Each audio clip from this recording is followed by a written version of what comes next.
Let's play a game. Choose your ideal king personality in 5 seconds. Ready?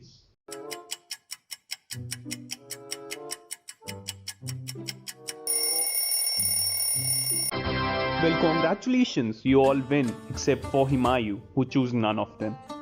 Humayun was a generous and kind-hearted king, a little bit too much. Your Highness, your brother is raising a revolt against you. Should we punish him? No. Shisha Suri is attacking Bengal, looting everything. Should we retaliate? No. Can I take a sick leave? Yes. You get it right. He was kind of a softie. He was exposed to numerous cultural and educational teaching from his early childhood. We all know educated people tend to choose peace over war. So he was aligned to being a generous king than a cold-hearted ruler. Babar was very fond of his first son, Humayun. He loved him so much that he prayed to exchange his life to spare Humayun, who was suffering from a life-threatening disease. And if by eye, it actually worked.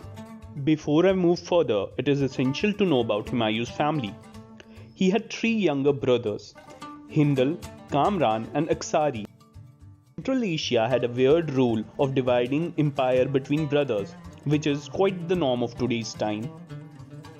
Humayun gave the responsibility of Mewar to Hindal, Sambal to Aksari and Kabul to Kamran. Rest was under Humayun. He succeeded the Mughal throne in 1530. Humayun had maybe been a softie, but his army was not. He had a damn strong army of combined Mughal, Persians, Uzbeks, Afghans and Indians. This army let him win numerous early wars. Humayun, unlike his name, was the unluckiest king of Mughal Empire, so try not to pity for him. So basically, Humayun had 3 major enemies, Muhammad Lodi, Bahadur Shah and Sher Shah. Humayun successfully defeated Muhammad Lodi in the Battle of Dori in 1532. Sher Shah Suri annexed Bengal in 1537. Knowing that Sher Shah Suri is a great ruler and administrator, Humayun took all his army to defeat him. While Humayun travelled to Bengal, Hindal, his brother, took over Agra, betraying Humayun and proclaiming himself the ruler of the Mughal Empire. This infuriated Humayun, who gave up Bengal and returned to Agra to reclaim his position.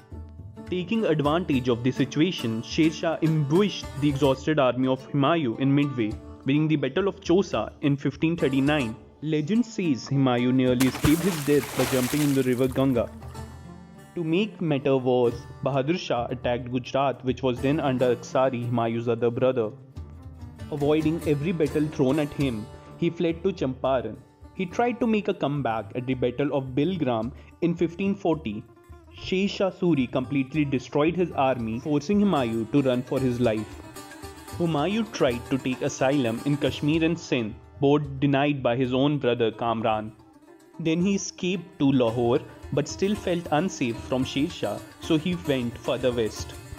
He was given asylum by a Persian ruler at the cost of his faith, which he shifted from Sunni to Shia. By now, Humayun lost all his kingdom, betrayed by his brothers, changed his faith and exiled from India. The only good thing that happened during this time was the birth of his son Akbar.